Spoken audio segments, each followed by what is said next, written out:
Qui va vous convaincre? Votre rendez-vous jusqu'à 21 h. Nous sommes avec 4 personnalités, 4 points de vue et 90 secondes pour convaincre.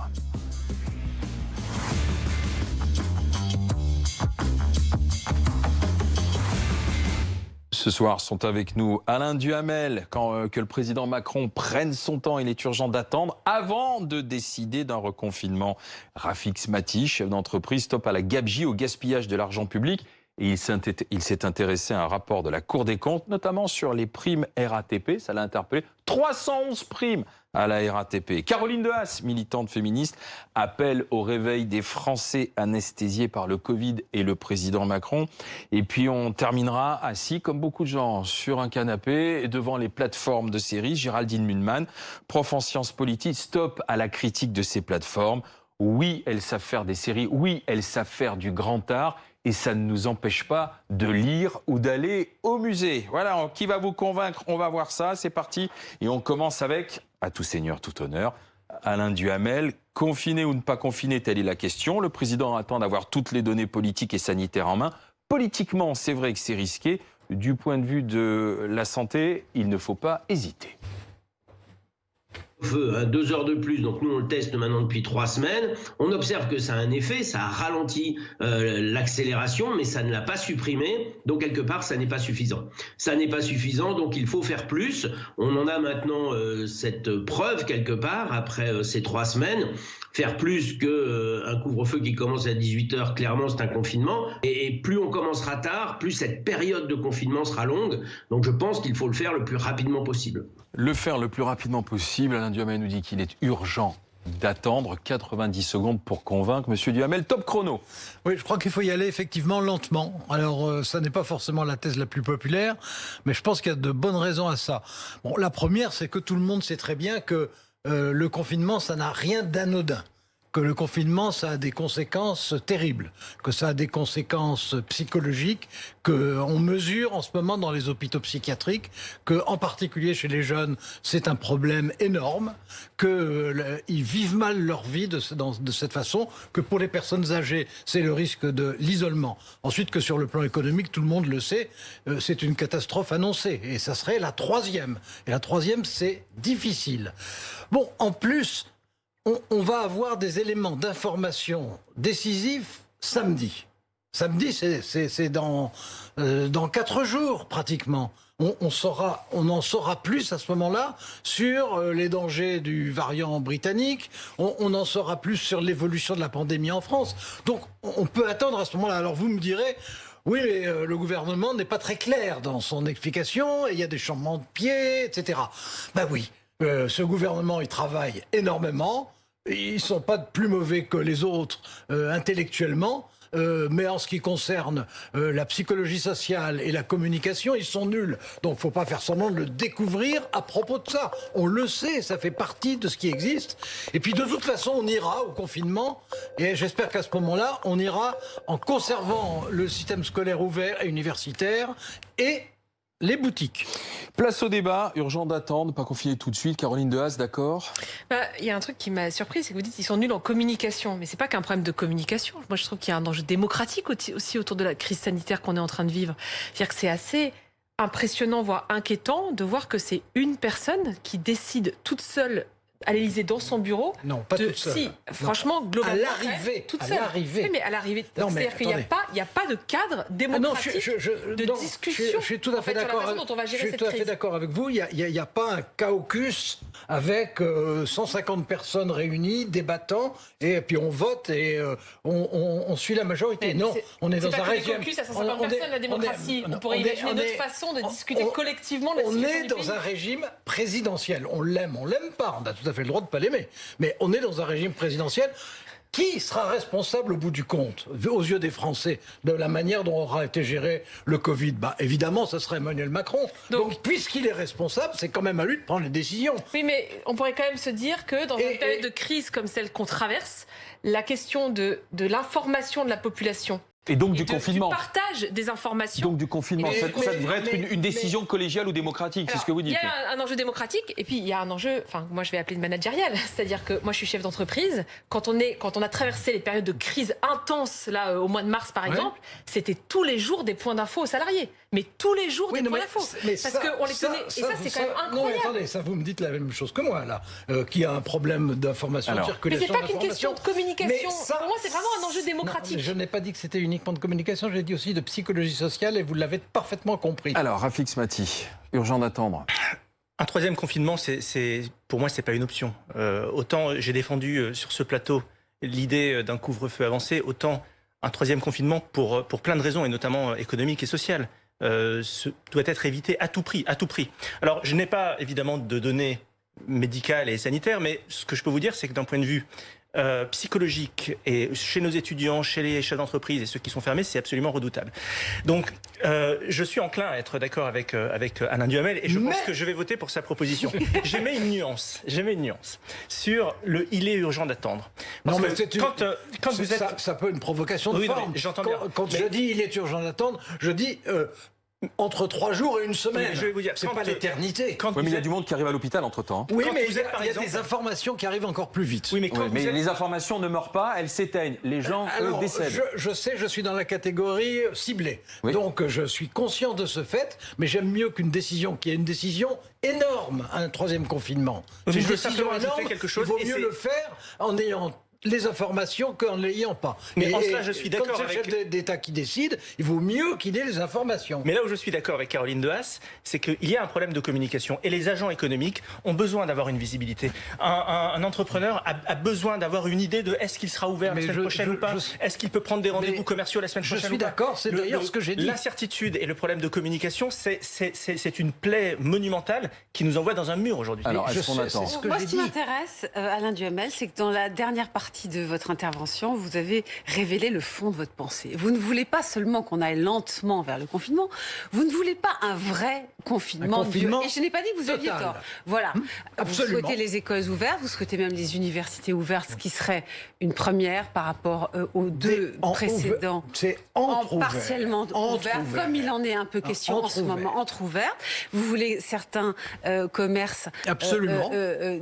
à un moment donné dits non essentiels ouverts, en particulier les Oui, librairies. pour éviter Et qu'ils meurent finalement, vous tous. voulez bien tout ouvert, sauf que vous le savez très bien, pour ce qui est des restaurateurs Oui, mais et des bars, ça c'est fichu. Mais Est-ce à part qu'on ça, attend vous voulez- avant de prendre la décision? Est-ce qu'on prend son temps? Je pense qu'il est raisonnable d'attendre les résultats de ce alors. week-end. Non, mais je pense que votre propos, il est double. Il y a l'histoire d'attendre un peu. Et c'est vrai que ce week-end, on aura les résultats de Santé publique France qui, sur le couvre-feu, à 18h, on aura plus d'éléments. Ça, je trouve Sur ça le sage. variant britannique. J'ai et lu, sa comme plein de circulation gens, en France. l'interview du professeur Delfrécy qui dit on n'est pas une semaine près. Bon, bah là, les médecins nous disent on n'est pas une semaine près. Et c'est une semaine dont je parlais. Réfléchissons.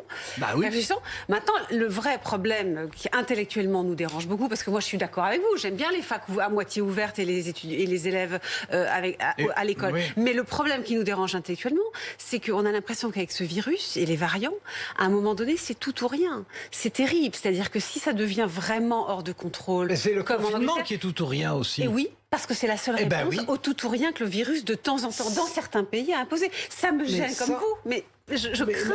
oui, mais puis, ce virus ne nous laisse on pas forcément on le apprend ce week-end, quand on aura les informations, que la vague qui déferle sur nous, c'est pour dans, je dis n'importe quoi, 2 semaines. On dira peut-être 4 genre, ou 5, genre, on verra bien. Mais que c'est dans 2 semaines et qu'elle sera irrésistible. Et que la seule façon de faire, c'est de confiner. Eh ben, évidemment, on confinera, mais on peut essayer de confiner aussi Donc on attend de intelligemment. prendre la vague en On pleine est- poire avant de monter les étages et de se mettre à Mais l'abri. non, pas quoi. du tout, Il y a puisque autre c'est chose 4 qu'on- semaines après. Alain, il y a autre chose que. Ah, on attention, pourrait- vous n'avez pas le droit de voter contre moi. Je m'interroge. Vous ne pouvez pas voter pour, mais vous n'avez pas le droit de voter Il y contre. a autre Caroline. chose, c'est-à-dire qu'on a le sentiment qu'on attend la décision et qu'entre-temps, il ne se passe pas grand-chose. Il y a des mesures qu'on Ah, pourrait il, prendre. se passe, Attendez, il se passe les vaccins attendez. quand même. Il y a des mesures qu'on pourrait prendre aujourd'hui pour protéger les populations. On connaît la conséquence d'un certain nombre de J'espère conséquences que c'est ce qu'on économiques. fait. Mais non, regardez sur le RSA par exemple. Le fait de ne pas ouvrir le RSA aux jeunes, c'est s'empêcher de Non, protéger mais- des générations, des populations qui Oui, sont d'accord, mais impactées c'est- particulièrement par la crise. Je Et suis- là, il n'est pas urgent d'attendre, il est urgent d'agir. Mais je ne vous Et dis ils pas le agissent contraire, mais au cas où vous n'auriez pas remarqué, ce qui m'étonnerait énormément de votre part, parce que vous êtes très perspicace et attentif, mais il y a une masse sans précédent, en dehors des guerres, de problèmes à gérer en même temps, qui a un pouvoir qui n'est pas irrésistible et qui n'est pas infaillible, qui a une administration qui se donne beaucoup de mal, mais dont la principale qualité n'est pas la capacité d'accélération. Bon, eh ben, le gouvernement ne fait pas tout en même temps, c'est vrai, et il ne fait pas tout mais là, bien. c'est pas qu'ils n'ont pas fait, c'est qu'ils ont décidé de ne pas faire. C'est pas qu'ils ont dit on verra la semaine prochaine. Ils ont décidé de ne pas offrir le RSA. Écoutez, attendez de voir, parce que s'il y a une chose quand même qui caractérise cette période depuis 1 an maintenant, c'est qu'il se passe sans arrêt dans tous les domaines et à tous les niveaux, y compris élyséens, des choses qui étaient inimaginables il y a 2 ans. Donc, il ne faut pas dire ça ne se fera pas. On n'en sait rien. Non, mais vous avez dit il y a 2 semaines que vous étiez favorable à ce que la dette soit creusée. Alors, non, mais tout à oui, oui. Caroline, elle est creusée. Là, oui. J'ai gagné déjà. Cela dit, Alain Duhamel, vous ne pouvez pas éluder le fait qu'il y a eu plusieurs retards à l'allumage. Mais de toute façon, dire ça. On en est au 4e fait. Mais non, mais vous n'écoutez pas CBFM, autrement vous sauriez que je dis ça et pas depuis 15 jours. Alors, Alain, vrai ou faux? C'est vrai. Bon. Alain Duhamel a développé ses arguments. Il est urgent d'attendre. On va voir s'il a convaincu ses partenaires de débat. Géraldine Mühlmann. Oui, on peut attendre la semaine prochaine. Convaincu, donc un verre sur ce point. Sur ce point. Il a dit beaucoup de choses, il n'a pas dit que cela. Non, bien sûr, sur le point, c'était le sujet. Ouais. Géraldine Mühlmann, d'accord, elle s'accroche la case. Un verre pour Alain Duhamel. Rafik Smati. Il est urgent de ne pas se projeter dans un confinement total, donc je suis d'accord. D'accord aussi. 2 verres pour valider pour Alain Duhamel. Caroline Dehaas. Non, il est urgent d'agir et de communiquer. Ne perdons pas de temps. Pas convaincu par les arguments d'Alain Duhamel. Caroline Dehaas, donc, petite majorité pour vous, mon cher Alain Duhamel. Petite, quand même. des 2 tiers. Une majorité des 2 tiers. C'est vrai. C'est ce qui est le plus exigeant en matière constitutionnelle. Oui, c'est vrai, 60-30, on peut voir ça comme ça, les 2 tiers. Vous avez raison. Rafik Smati, c'est lui qui va avoir la parole en tant que chef d'entreprise. Vous êtes attaqué au rapport de la Cour des comptes et à ses conclusions concernant la RATP, entreprise publique de transport parisien, épinglée donc par les sages de la rue Cambon pour ses surcoûts et ses 311 primes pour les salariés, primes à rattraper, symbole de la gabegie. 90 secondes pour nous convaincre, mon cher Rafik Smati. Top chrono. Je suis extrêmement en colère après ce rapport de la Cour des comptes qui épingle la RATP. Vous vous rendez compte, 311 primes reversées aux salariés de la RATP, 311 primes dans lesquelles vous avez un certain nombre de choses absolument hallucinantes. Par exemple, une prime de machine à écrire ou une prime de conduite pour les conducteurs, dont le métier est accessoirement de conduire. Une prime de pénibilité qui est évidemment respectable, mais qui a 1900 modes de calcul différents. Voilà la réalité aujourd'hui. Et cela m'énerve parce que c'est tellement à l'image de ce que nous voyons aujourd'hui dans notre pays, où les couches s'accumulent, où complexité s'ajoute à une complexité, où vous avez des bidules qui poussent de toutes parts et qui font qu'au final, la France n'est pas gouvernable. Et on le voit dans la crise actuelle, dans la crise sanitaire. Et 1300 agences de l'État, au milieu desquelles vous avez des ovnis, une agence nationale du bruit, un conseil de l'histoire de la sécurité sociale qui lui-même est doté de son propre conseil scientifique. Alors vous avez un gouvernement qui lance un plan de relance et ils inventent un nouveau métier, des sous-préfets à la relance. Mais c'est délirant. Et au final, 400 000 normes, 25 000 lois, 80 codes. Et alors je sais que François Hollande disait que tout cela ne coûte rien, c'est l'État qui paye. Mais l'argent public, ça ne tombe pas du ciel. L'argent public, c'est nos impôts, c'est le fruit de notre travail, c'est l'endettement des générations futures. Et un État responsable est un État qui respecte l'argent de ses citoyens et de ses entreprises. C'est la fin du chrono, c'est parti pour le débat. Géraldine Mühlmann, je voyais réagir et trépigner. Trépigner, il ne faut pas pousser, mais réagir, oui, parce que je pense qu'il y a... Vous avez raison de dire que la Cour des comptes, notamment, puisque vous partez d'un rapport de la Cour des comptes, fait un boulot extraordinaire depuis de nombreuses années. Et d'ailleurs, à mon avis, pas assez relayé, pas par la presse, mais par les gouvernants, pour dénoncer des gaspillages, des strates administratives qui font perdre de l'argent, etc. Vous avez raison aussi de dire que le système des primes, peut-être que dans le cas de la RATP, il y a des choses qu'on ne comprend pas bien, quoi. Il y a un feuilletage de primes qui ne semble pas justifié. Mais j'aurais quand même vous faire remarquer... Il y a même une prime d'usure anormale des chaussures pour les agents qui sont sur le ballast. D'accord. Donc, j'ai rien à dire là-dessus. J'écoute la Cour des comptes et j'écoute ce que vous avez dit.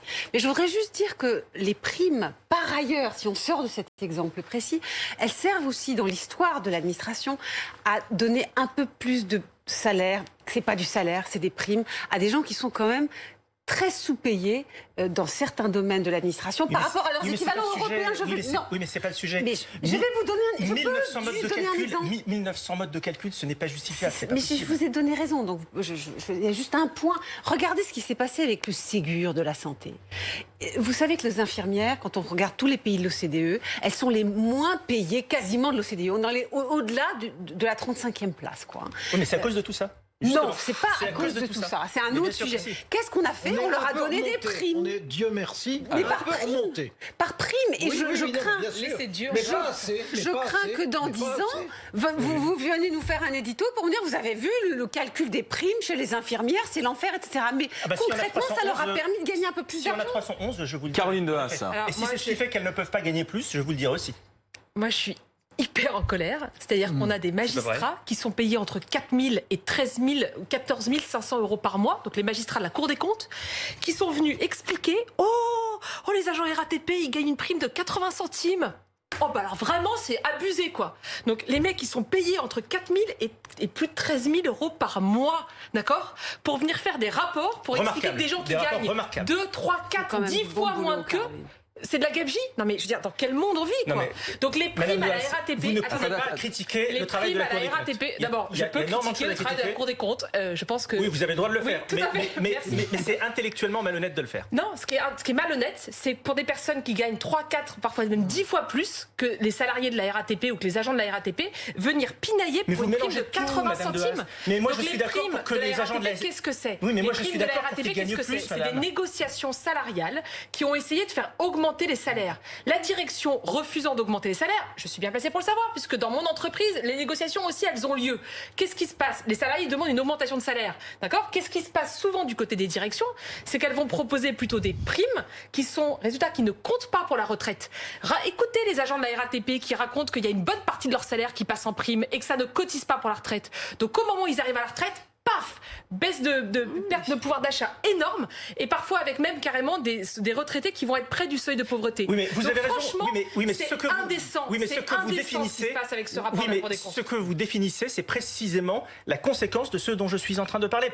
Des primes de 80 centimes qui sont responsables de la baisse du pouvoir d'achat. Non mais vous rigolez ou quoi? Madame, plus vous avez un système qui est complexe et plus personne n'est capable d'y comprendre quoi que ce soit, plus ce système coûte de l'argent et plus ceux qui sont pénalisés par ce système, ceux qui sont pénalisés par ce système sont ceux qui bossent. C'est valable dans l'administration hospitalière. Vous avez un nombre de bilules incalculable. Vous avez une administration bureaucratique dans les hôpitaux qui est absolument lamentable, qui est un record européen. Et au final, en effet, ce sont nos infirmières et nos personnels soignants qui payent. Ce sont les victimes de ce système. Et si nous voulons les défendre, si nous voulons que les agents de terrain qui font un travail remarquable et parfois difficile dans le cas de la RATP aient une rémunération qui soit juste, eh bien il faut accepter de remettre à plat tout ça et de faire en sorte de couper toutes ces fuites. Alain Duhamel. Alors, je trouve que la Cour des comptes, en règle générale, dont je lis les rapports, que je reçois systématiquement, travaille beaucoup, travaille bien.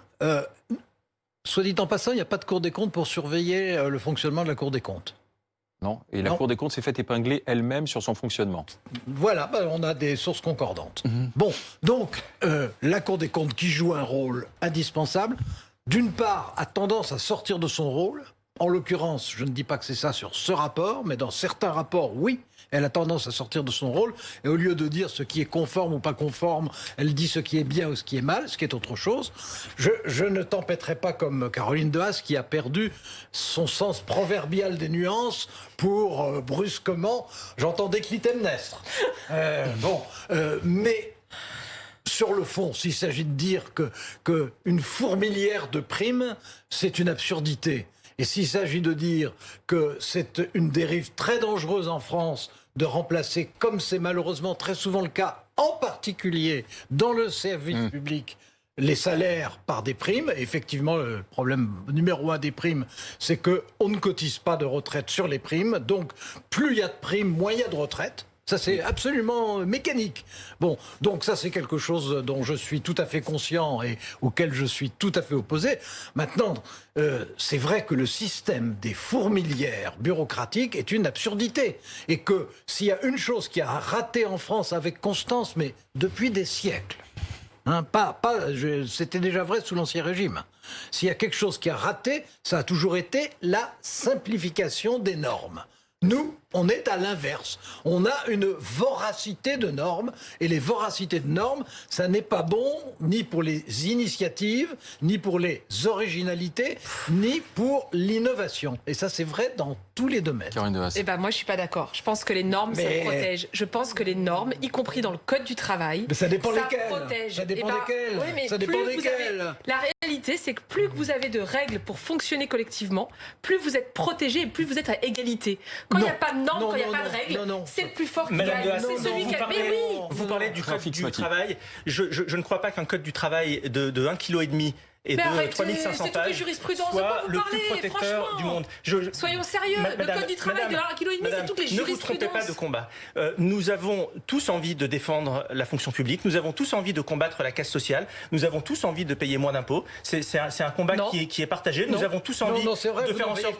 Non, mais bien sûr, nous avons tous envie de faire en sorte que les salariés soient bien traités et épanouis dans leur entreprise. Et bien payés. Maintenant, évidemment bien payés, et qu'ils soient heureux dans leur boulot. Maintenant, ce n'est pas en mettant plus de normes, plus de contraintes qui font qu'au final, plus personne n'y comprend quoi que ce soit, qui font que les investisseurs étrangers ne veulent pas venir investir chez nous et qui font qu'au final, vous savez que nul n'est censé ignorer la loi. Moi, je suis chef d'entreprise, je ne sais pas ce qu'il y a dans les 1500 pages du Code du travail. Mes collaborateurs, qui ne sont pas censés ignorer la loi davantage, ne savent pas ce qu'il y a dans ce Code du travail. Résultat des courses, les uns et les autres payons des cabinets comptables, des avocats, etc. Tout ça, ça fait gonfler le millefeuille. Ça ne marche pas. De la simplification, ça ne veut pas dire de la casse sociale, madame. Moi, ce que je vous dis, c'est que la simplification, ça rend le système plus agile, producteur de valeur et dans le sens des services publics et de la prospérité de tous, et y compris des fonctionnaires. À chaque fois qu'on a simplifié, ça s'est fait au détriment des droits des salariés. À chaque fois. Donc, moi, je veux bien croire à cette fable selon laquelle la simplification amènerait une amélioration sociale, une amélioration des droits des salariés dans l'entreprise. Ça n'est juste pas la réalité. Mais je vous le fais à l'envers. À l'inverse, la complexification, c'est ce qui fait qu'aujourd'hui, la France est le pays dans lequel on paye le plus d'impôts. On va voir si Rafik Maty... dans lequel on endette quasiment le plus les générations futures. C'est pas satisfaisant. On va voir si Rafik Maty, avec son rapport de la Cour des comptes et ses 311 primes relevées pour la RATP, a convaincu tout le monde. Tour de table. Alain Duhamel, convaincu ou pas? Je suis convaincu par le fait qu'il faut simplifier. L'exemple de la RATP, symbole de la gabegie. Bon, c'est un peu caricatural. Hein. Il faut, on sait très bien. C'est factuel. Mais non, mais bien sûr. C'est pour ça que, à regret, je dirais que je suis d'accord. D'accord. Caroline Dehaas. Pas du tout. Voilà, je ne suis pas du tout d'accord. C'est une surprise. Très surprenant. Je ne suis pas du tout d'accord. Je pense que c'est vraiment une honte, en fait, de venir, pour des personnes qui sont extrêmement bien payées, beaucoup plus que la moyenne, venir donner des leçons pour 80 centimes de prime. Oui, 80 centimes. Enfin, je veux dire, allô. Non, mais là, vous êtes dans les magistrats de la Cour des comptes, c'est un des 3 grands corps, c'est censé être. Moi, je suis choquée par cette situation. Je ne dis pas ce que je ne me passe pas d'un point de vue moral, mais hiérarchiquement, c'est le haut du haut des fonctionnaires. C'est pour ça qu'ils sont moins mal payés que d'autres fonctionnaires. Caroline Dehaas, ça voudrait supprimer les 87 millions de fonctionnement de la Cour des comptes et puis vous les redonnez à la RATP à ce moment-là. Alors, Géraldine Mühlmann, la gabegie, la RATP, les 311 primes, convaincue par Rafik ou pas? Il y a des excès, il y a trop de feuilletage, mais je voudrais quand même dire, j'ai un peu défendu les primes parce que ça permet d'intervenir. Par exemple, pour les infirmiers, ça permet d'intervenir, mais je peux quand même dire que les primes ne sont pas non plus la manière de payer les gens. Il ne faut pas que ça devienne la manière de payer les gens. Donc pas convaincu. Non, pas convaincu. Tout à fait convaincu. D'accord. Pas à l'aise. Accouchement dans la douleur, mais pas convaincu, Géraldine Mühlmann. On a encore du boulot en France. Dans un instant, on va continuer de voir s'ils peuvent convaincre ou pas. Caroline Dehaas qui appelle les Français à se réveiller. Et Géraldine Mühlmann, vive Netflix, vive Amazon, vive les plateformes, ça n'empêche pas de rire, ça n'empêche pas de lire ni d'aller au musée. A tout de suite avec nous en direct sur BFM TV.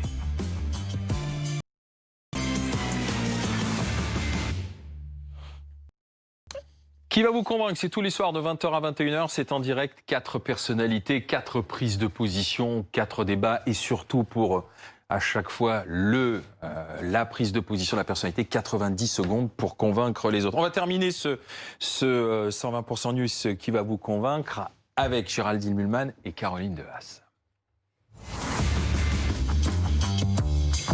Le meilleur pour la fin. Caroline Haas, militante au mouvement Nous Toutes. Cette crise Covid anesthésie une partie de la population. Dur de pouvoir revendiquer, de pouvoir manifester, de se réveiller. Et pourtant, les raisons du mécontentement, elles existent. Il suffit d'écouter commerçants, étudiants, professionnels de la montagne ou du spectacle.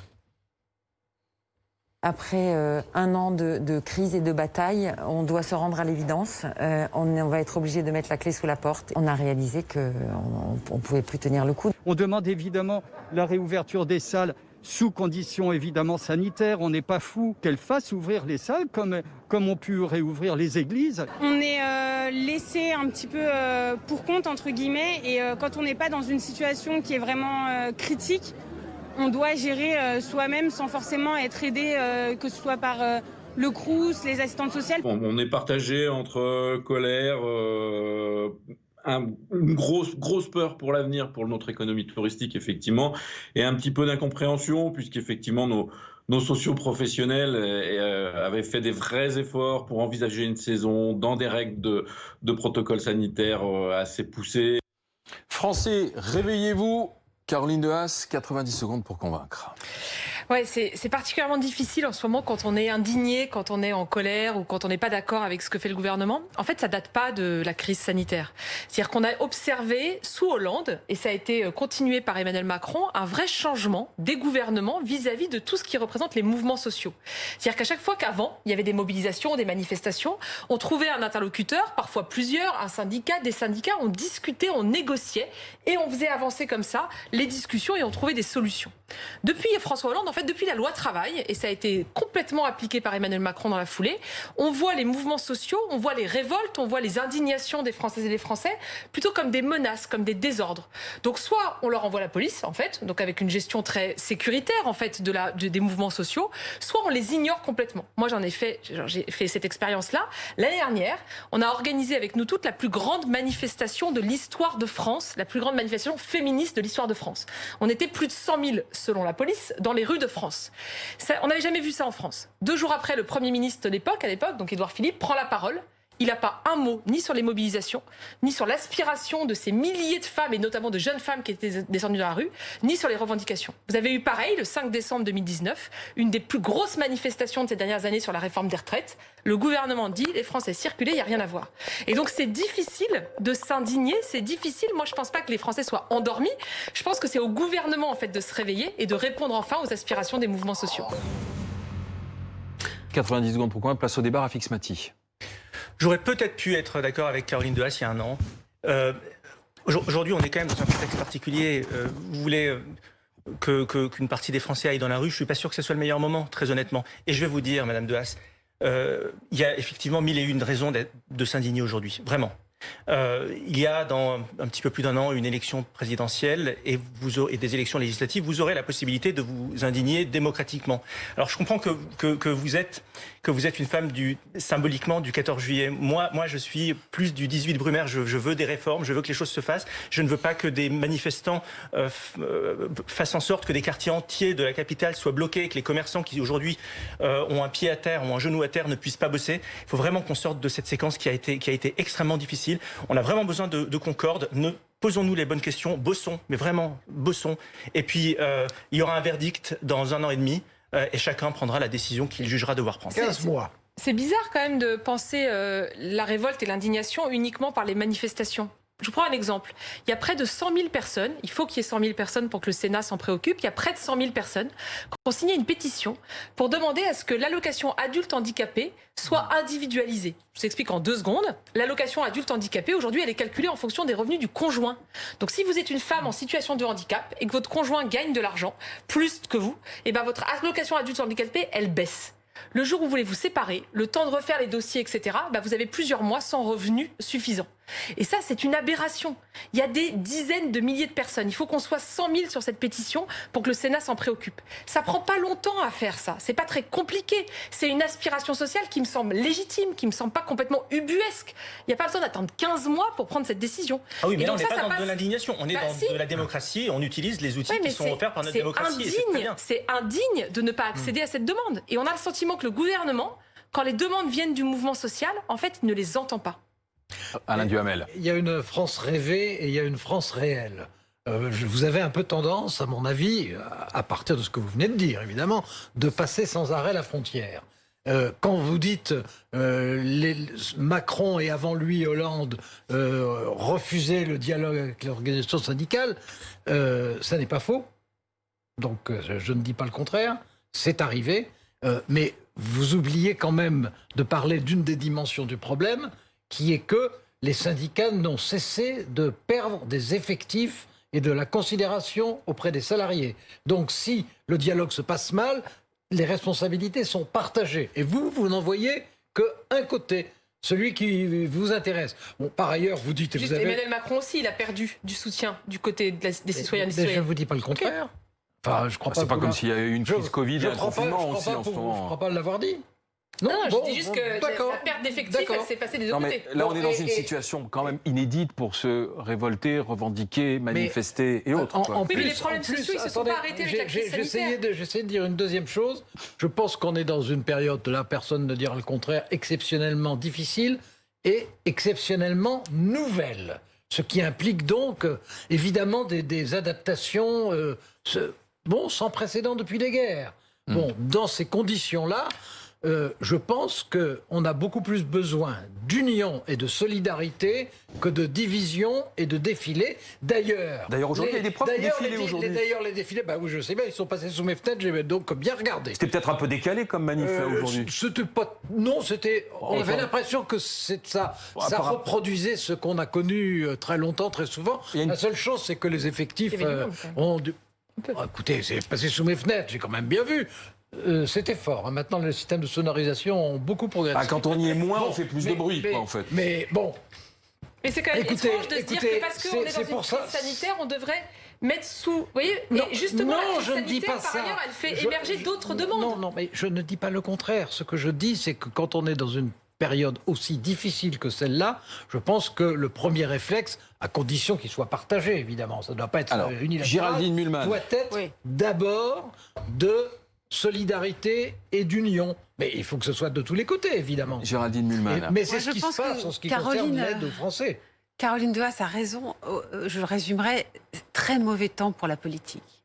Très mauvais temps pour la politique. Que ce soit la politique avec des conflits dans les médias et hors médias, la discussion, enfin, c'est quand même l'oralité d'abord, la politique. Et mauvais temps aussi pour les passages à l'acte, les manifestations, c'est pas du tout un bon moment. Là où je serais peut-être... Alors, je sais pas si c'est du pessimisme ou de l'optimisme. Moi, je suis quand même pour qu'il y ait de la politique, mais je sais pas non plus. Il y a aussi des risques de violence en ce moment depuis quelque temps.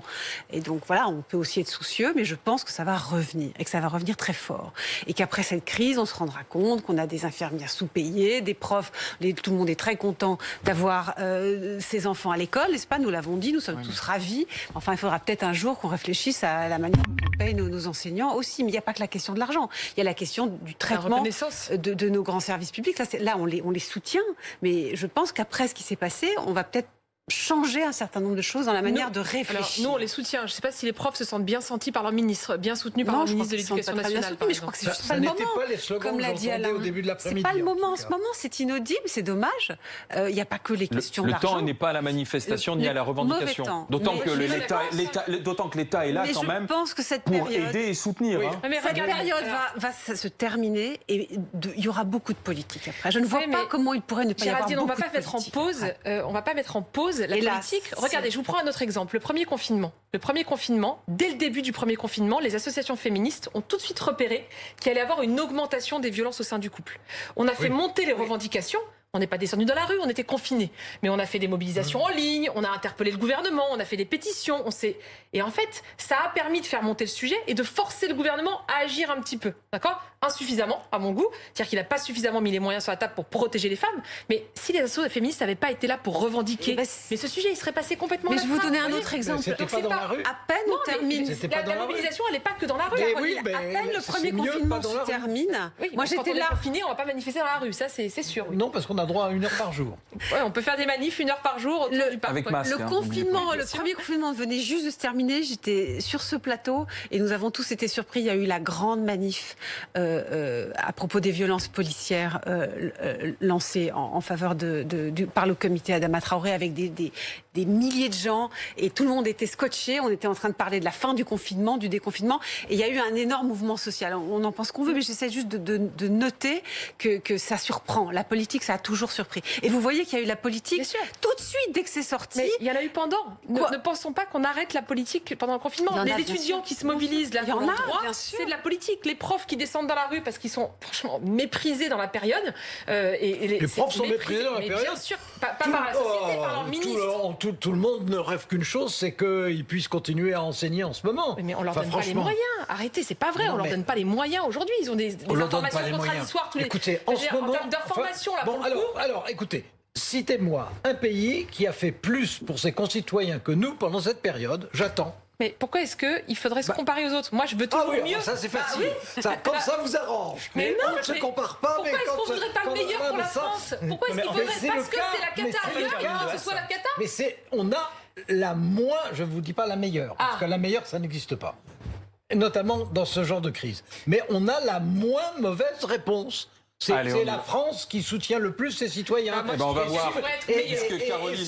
Non, mais comme c'est elle qui parlait, si vous avez un exemple, un contre-exemple à me donner, je l'attends. Puisque Caroline Dehaas soutient qu'il est encore temps et qu'il faut se réveiller, revendiquer et s'indigner, on va voir si elle a convaincu. Rafik Maty. Oui, il faut s'indigner. Il y a mille et une façons de le faire. Elle l'a dit sur Internet. Il y a des pétitions. Vous avez fait bouger certaines lignes, mais pas descendre dans la rue et pas mettre les commerçants de quartier en danger. Donc non, rien que pour ça, je veux dire non. Géraldine Mühlmann. Il y a tellement de choses dans ce qu'elle a dit, franchement.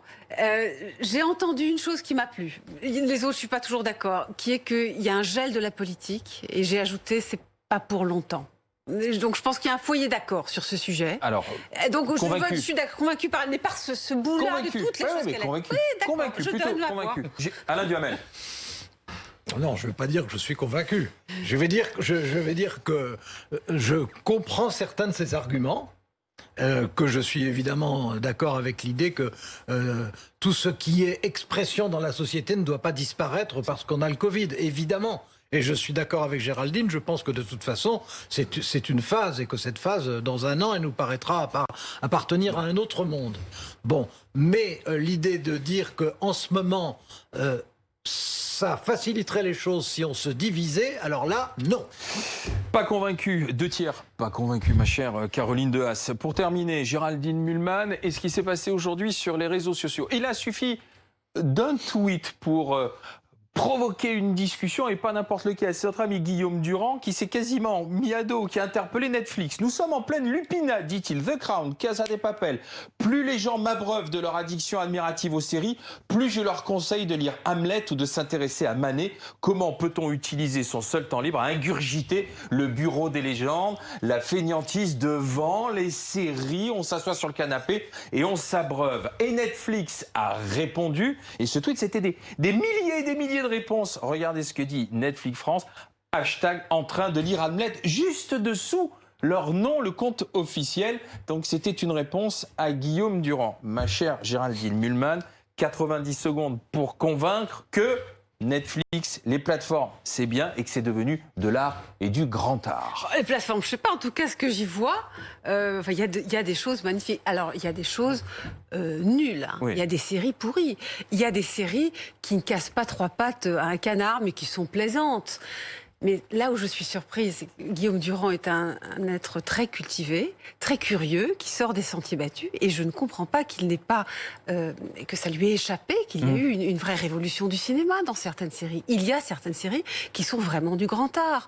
Et il doit le savoir quand même qu'il y a eu des scénaristes de Hollywood dans les années 90 et 2000 qui en avaient marre de l'énorme étroite de l'industrie cinématographique, qui sont allés apporter leur art aux séries, qui ont essayé de créer des personnages pour raconter des histoires sur une dizaine d'heures au lieu de 90 minutes, pour qu'il y ait des personnages qui aient le temps de vivre devant une caméra et de raconter des histoires d'une manière inédite. D'ailleurs, ils nous marquent, ces personnages. Je pense à Mad Men, par exemple, dans le domaine socio-historique. Je pense à House of Cards, qui est une grande série politique. Toutes les saisons ne se valent pas, mais il y a quand même quelque chose d'extraordinaire. Je pense à True Detective, pour prendre maintenant une série policière, qui, je crois, est une des plus grandes séries, avec une esthétique, une lenteur. J'ai par ailleurs une petite théorie là-dessus, que le cinéma va de plus en plus vite, comme beaucoup de choses. Les plans vont, vous le savez, dans l'histoire du cinéma. Et que dans les séries, il y a eu une tentative de faire quelque chose avec de la lenteur, de retrouver de la lenteur. Et j'ai retrouvé encore, là dernièrement, je viens de voir Unbelievable, qui est une série extraordinaire, très lente sur la parole des femmes violées, la réception par la police. Enfin, c'est très, très intelligent. Il y a des séries aussi où on redécouvre... C'est fini ? C'est fini, Oui. mais je suis insatiable sur les séries. Surtout sur les bonnes, pas sur les nuls. Il faut arrêter, il y a du mauvais Donc partout. nous ne sommes Il y a pas des comme très des bonnes êtres séries, passifs quoi. à ingurger des séries. Convaincus ou pas? Rafik Mati. Je comprends ce que Guillaume Durand a voulu dire. Il parle de l'addiction qui est propre aux séries. Et c'est cette addiction-là qui fait que j'ai interdit à mes enfants de 8 et 9 ans de regarder Netflix. Mais, Ah, carrément? Oui, enfin, je pilote le truc.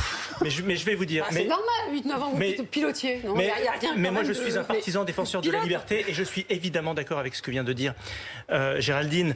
Le monde change. Je pense que si Shakespeare existait aujourd'hui, peut-être qu'il produirait...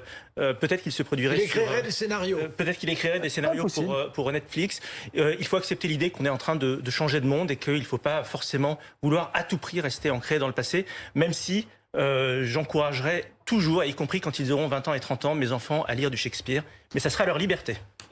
Caroline de Haas. Ouais, moi je suis hyper... Qu'est-ce qui vous choque? Non mais c'est incroyable d'être à ce point-là en décalage avec la réalité. Je parle de Guillaume Durand. Oui. C'est-à-dire que, par exemple, une des Donc, dernières séries, là, The Queen Gambit, sur les échecs, Oui. elle a déclenché dans la société, mais partout dans le monde quand Le même. jeu de la dame. Ouais. Genre, le jeu de la dame, des gens qui se sont Queen's remis aux Gambit. échecs. Donc, c'est une série à ce pouvoir-là de remettre, enfin de faire... Donc pas vive un le critère grand art, esthétique. vive les séries. Mais Caroline, c'est pas un critère esthétique. Moi, je suis allée sur son terrain, qui est vraiment Oui, bien l'esthétique. sûr, mais- Parce que quand il y a des effets, vous voyez, c'est pas en soi un signe que c'est Bah une oui, grande mais série. pour moi, Même c'est si quand pour même le coup, aussi c'est une super intéressant série. sur ce que ça dit. C'est-à-dire que pour moi, le livre, par exemple, lire un livre, c'est pas uniquement un enjeu esthétique, de plaisir aussi. C'est Oui, aussi c'est un vrai, enjeu c'est de vrai. découverte, d'apprentissage, de curiosité. Et moi, c'est ça que je trouve très intéressant avec les séries, c'est qu'en fait, ça vous ouvre mais des fenêtres Mais c'est vrai. partout, Oui. partout. Et ça vous fait découvrir des bouquins. Et ça vous fait. Absolument. Et en fait, par effet qui se coule, en fait, vous allez découvrir, vous allez regarder une série, découvrir un bouquin qui va vous donner envie de regarder une autre série, Oui. qui va vous faire découvrir un autre bouquin. Et donc, mettre les deux en opposition, pour moi, ça n'a aucun sens.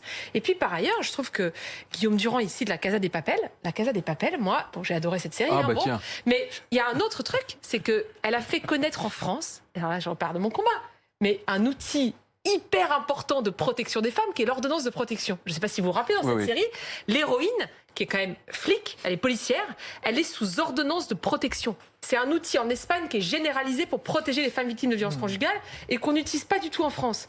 Mais nous, les militantes féministes, quand cette série est sortie, mais on s'en est emparé pour dire, mais vous voyez, Alors, en fait, l'ordonnance de protection, alors, ça peut marcher. Alain vraiment. Duhamel. Donc c'est un outil génial des séries. Oui.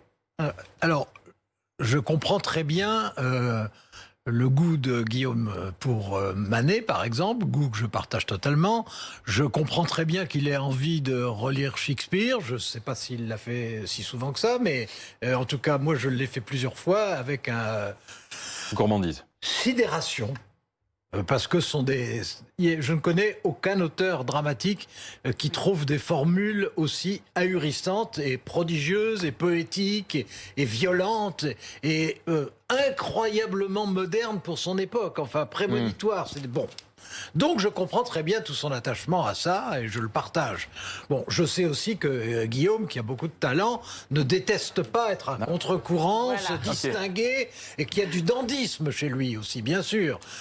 Pour le reste, je ne suis pas du tout d'accord avec lui sur les séries. J'adore les bonnes séries. Bon, ben, chacun choisit ses bonnes séries, évidemment. Mais j'adore les bonnes séries. Alors, quand il dit du mal du Bureau des légendes... Ouais. Alors Donc tout le monde est d'accord avec Géraldine, finalement. Bah, alors, vous savez quoi? Attendez, vous savez quoi? On a un coup de fil avec Guillaume Durand, tiens, qui est là. Bonsoir Guillaume. Bonsoir Alain, bonsoir à tous. Merci d'être avec nous parce que du Avec coup, plaisir. vous avez déclenché une véritable tempête sur les réseaux sociaux m'y qui fait que attendais. Géraldine Mühlmann a dû défendre les séries qu'elle aime d'ailleurs. Vous êtes planté, vous êtes à côté, Guillaume Durand. Mais attendez, le problème au départ ne venait pas du tout d'une attaque des séries. J'ai vu Breaking Bad comme beaucoup de gens. En fait, en ce moment, voilà, je vous racontais, c'est pour ça que je suis maladroit. Tout le monde parle de Lupin en ce moment, parce que Ouais. c'est un carton mondial avec Omar Sy. Et donc, que ce soit à la radio, à la télé, avec les gens que je côtoie, les gens disent c'est bien, c'est pas bien, etc., etc. Et moi, ma seule remarque que j'ai maladroitement formulée, c'est que je leur disais Et c'est ça que c'était pas du tout pour la culture classique contre la culture contemporaine, bien au contraire me concernant. Je me disais, mais quand est-ce que vous avez le temps d'ingurgiter l'intégralité du Bureau des légendes? Je précise que je n'ai pas dit que le Bureau des légendes était une horreur absolue, tant s'en faut, mais le principe, c'est comment vous faites. C'était ça qui a été mal compris, parce que les gens ont dit mort, condescendance, ancienneté, etc., etc. Mais je suis le premier à savoir que Lupin vient de Maurice Leblanc et Game of Thrones vient de Tolkien. Et ça a relancé les ventes de Maurice Leblanc, la série Lupin. Mais tout à fait. Mais je suis le premier à le savoir. Mais je partage un peu comme Alain, c'est-à-dire cette idée qu'il y a quand même des choses fondamentales dans la culture. Après tout, il y a 10 millions de gens par an qui vont au monde, qui vont au Louvre. Donc, ce n'est pas comparable avec Netflix, mais ça existe quand même. On n'est pas obligé de l'oublier. Et deuxièmement, c'était juste un problème d'emploi du temps. Et c'est pour ça que ce truc est forcément maladroit, parce que ça a été vécu comme, en gros, on reprend le débat de Finkielkraut sur la défaite de la pensée, c'est-à-dire, à l'époque, Finkielkraut disant toute la culture classique est en train de se transformer en un gigantesque divertissement qui abrutit tout le monde. Mais moi, c'est pas du tout mon point de vue. C'était juste comment faites-vous. Je vais vous donner un exemple intéressant à la télévision. J'ai voulu regarder The Morning Show qui a été produit par Jennifer Aniston. C'est sur Apple. Le seul moment où j'ai pu le faire, c'était cet été, parce que le reste de l'année, je n'ai jamais eu le temps de regarder la vingtaine d'épisodes qui font tous 50 minutes. Et donc, d'un problème d'impossibilité d'horaire, on a cru que découlait un jugement, ce qui serait absurde.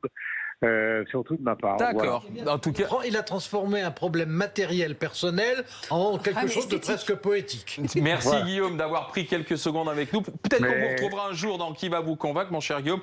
Vous êtes le bienvenu du Grand Art, les séries. Je pense que Géraldine Mühlmann a convaincu tout le monde. On vérifie quand même.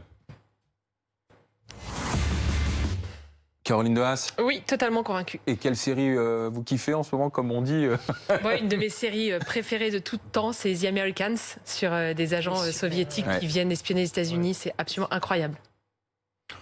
Bon, oui, moi je suis totalement convaincu. Toutes les séries ne sont pas du grand art. Et laquelle vous regardez? On peut dire ça de n'importe quoi. Vous en avez une, Alain? Il y en a beaucoup, oui, que j'adore. Mais je sais pas, j'adore Paul Dark, par exemple. vous ne connaissez peut-être pas, mais je trouve que c'est remarquablement fait. Rafik Smati. Il y a un argument exceptionnel qu'a donné Géraldine, c'est celui de l'éloge de la lenteur. Je ne l'avais pas vu sous cet angle-là, mais j'étais convaincu, mais je le suis encore plus. C'est là-dessus, sur ce triplé magnifique de Géraldine Mühlmann, que nous terminerons. On se retrouve demain, il me semble, entre 19h et 20h, bien sûr. Dans un instant, le dézoom avec Alice Darfeuille et tout de suite la météo, préparée, présentée par Marc. Et bonne soirée sur BFM TV.